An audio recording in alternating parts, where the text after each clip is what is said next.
His Excellency Colin Vixen Kelapile, President of ECOSOC, Your Excellencies, distinguished delegates, ladies and gentlemen. First and foremost, I would like to thank the UN Economic and Social Council, ECOSOC, for hosting this auspicious high-level political forum on Sustainable Development 2022.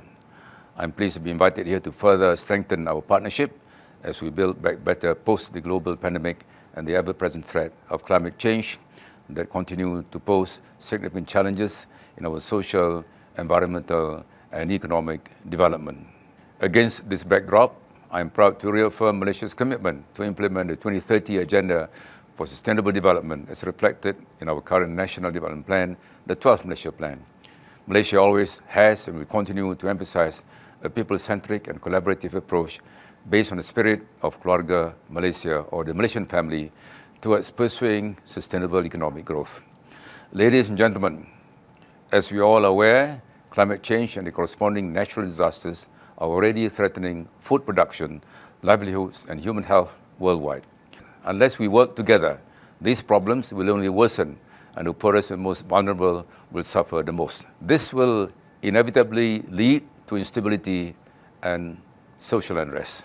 We must take decisive action to shift towards more sustainable consumption habits and better manage our resources. We must accelerate the transition towards a circular economy and increase the use of digitalization and innovative technologies to build a more sustainable future. It is imperative for all of us to acknowledge and respect the planet's limits and value our natural endowments. In this regard, we must remain committed to address and curtail all forms of actions that are detrimental to the environment and continuously pursue higher climate ambitions. In this light, I take great pride in stating that Malaysia has announced its aspiration to achieve a net zero CFG emission by the year 2050. The Malaysian government is committed to keeping at least 50% of its land area under forest and tree cover, in line with its commitment at the Earth Summit in 1992. We have presented the updated Nationally Determined Contribution, or NDC, to reduce the CFG emission intensity to GDP up to 45% by the year 2030. Through the 12th Malaysia Plan, we are also implementing strategies to advance green growth for sustainability and resilience that will contribute to better planetary health.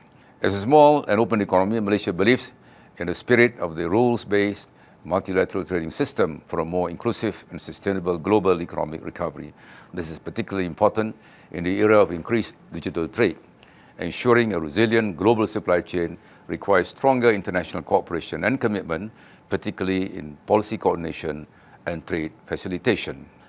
Ladies and gentlemen, as the underlying goal is to ensure a sustainable growth path, we have always prioritized research, development, commercialization, and innovation, R&D and C&I.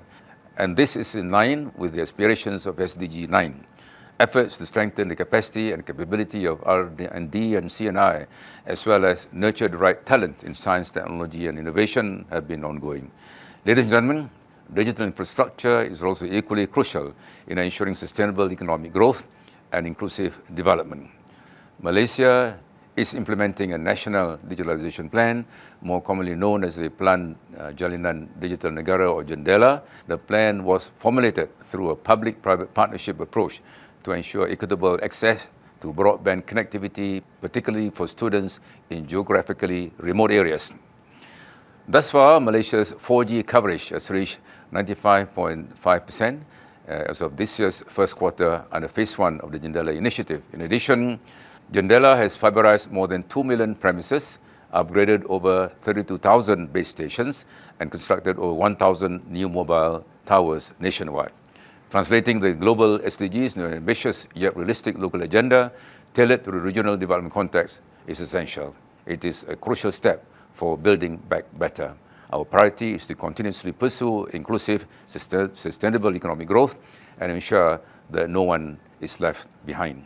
With that, I must reiterate that we welcome the cooperation from member countries to continue to share the best practices, knowledge and technical expertise through capacity building in areas of climate change, poverty eradication, digitalization and innovation to accelerate our journey in realizing the 2030 Agenda for Sustainable Development.